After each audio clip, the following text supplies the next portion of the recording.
അതാണ് ഉമ്മ അള്ളാഹുള്ള കൽപ്പന പറഞ്ഞിടത്തൊക്കെ വിശുദ്ധ ഖുർആനിൽ അതിൻ്റെ കൂടെ മാതാപിതാക്കളെ പറഞ്ഞിട്ടുണ്ട്. വഅബ്ദുല്ലാഹ് വലാ തുശ്രികൂ ബിഹി ശൈഅ എന്ന് പറഞ്ഞിടത്തൊക്കെ വബിൽ വാലിദൈനി ഇഹ്സാന, മാതാപിതാക്കളോട് നന്മ കൽപ്പിക്കണം എന്ന് പറഞ്ഞത്. അബ്ദുല്ലാഹ് ബിൻ ഉമർ റളിയല്ലാഹു അൻഹുമാ കഅബയെ തവാഫ് ചെയ്യുമ്പോൾ ഒരാളിങ്ങനെ അപ്പുറത്ത് തവാഫ് ചെയ്യുന്നുണ്ട്.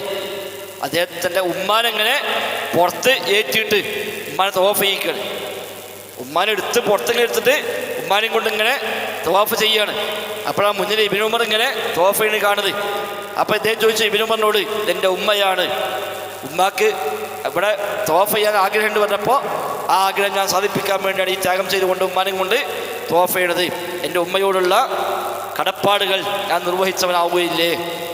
ഇബ്നു പറഞ്ഞു, ഇല്ല, ഉമ്മയുടെ കടപ്പാടിൻ്റെ ഒരു അംശം പോലും ഇതുകൊണ്ട് നീ നിർവഹിച്ചവനായി മാറുകയില്ല.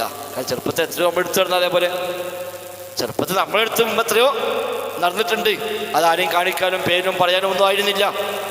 എങ്കിൽ നമുക്ക് തിരിച്ചു ചെയ്യാൻ ഏതായിരുന്നാലും കഴിയുകയുമില്ല. അതുകൊണ്ട് മാതാപിതാക്കളെ അനുസരിക്കാത്ത വാലിദൈക്കാം, മാതാപിതാക്കളെ നീ അനുസരിക്കുക. വൈൻ അമറാക അൻ തഖ്റുജ മിൻ ദുനിയാക ഫഖ്റുജ് ലഹുമാ, നിന്റെ ദുനിയാവിൽ നിന്ന് ഒഴിവാകാൻ പറഞ്ഞാൽ, അതാ ഭൗതികമായ നിന്റെ സമ്പാദ്യങ്ങൾ ത്യജിക്കാൻ പറഞ്ഞാൽ നീ അത് ത്യജിക്കുക. ഖിയാമത്തിന് അടയാളം പറഞ്ഞപ്പോൾ നബികൾ പറഞ്ഞൊന്നാണ് മാതാപിതാക്കളെ അനുസരിക്കാത്ത സാഹചര്യം വരും എന്ന് പഠിപ്പിച്ചിട്ടുണ്ട്. വെള്ളാട്ടി യജമാനത്തിയെ പ്രസവിക്കും എന്ന് പറഞ്ഞതിലെ ഒരു വ്യാഖ്യാനം അതാണ്. ഖിയാമത്തിന് അടയാളം ചോദിച്ചപ്പോൾ പറഞ്ഞല്ലോ, അടിമ സ്ത്രീ യജമാനിയെ പ്രസവിക്കുന്ന കാലം വരും. വൻ തരിതൽ അമതു റബ്ബതഹ, അടിമ സ്ത്രീ യജമാനെ പ്രസവിക്കും എന്ന് പറഞ്ഞാൽ അടിമ മേലെയും യജമാനൻ താഴെയും വരും. മാതാപിതാക്കൾ താഴ്ത്തപ്പെടുകയും മക്കൾ ഓല മേലെ കയറിക്കുകയും ചെയ്യുന്ന സാഹചര്യം ഉണ്ടാവും.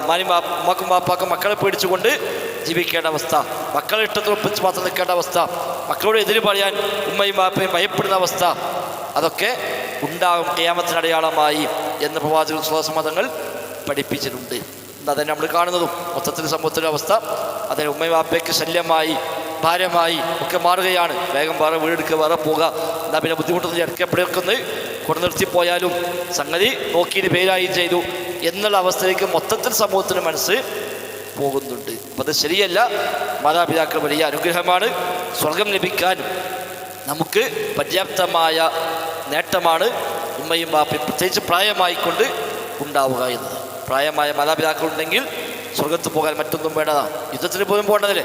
യുദ്ധത്തിന് പോലും പേര് കൊടുക്കുവാൻ ഉപയോഗിച്ചതാണല്ലോ. ഉമ്മയും ബാപ്പയും ജീവിച്ചിരിപ്പുണ്ടോ? ഉണ്ട് എങ്കിൽ നീ അവിടെ പോയി ജിഹാദ് ചെയ്തോ എന്നാണ് പറഞ്ഞത്. അപ്പം മാതാപിതാക്കൾ അള്ളാഹുവിന്റെ മാർഗത്തിൽ യുദ്ധം ചെയ്യാൻ പോകുന്നതിനേക്കാളേറെ മുന്തിക്കപ്പെടുന്നത് പ്രായമായ മാതാപിതാക്കൾക്കുള്ള പരിചരണം തന്നെയാണ്. അവിടെ അവർക്ക് മനസ്സ് സംതൃപ്തമാക്കി അവർ തൃപ്തിപ്പെടുത്തുക എന്നത് പ്രധാനമാണ്. അതാണ് ഇവിടെ കൊടുത്ത ഉപദേശങ്ങളിൽ 4ാമത്തെ ഉപദേശം, വാലിദൈക, എൻ്റെ മാതാപിതാക്കളെ നീ അനുസരിക്കണം. എൻ്റെ ദുനിയാവിൻ്റെ സമ്പാദ്യങ്ങളെല്ലാം ത്യജിക്കാൻ അവനോട് ആവശ്യപ്പെട്ടാലും ശരി, ഫഖ്റുജ് ലഹുമാ, അവർക്ക് വേണ്ടി നീ അതിൽ നിന്ന് ഒഴിവാവുക. അതായത് നിൻ്റെ സമ്പാദ്യം നീ ത്യജിക്കുക. അതാണ് 4ാമത്തെ ഉപദേശം.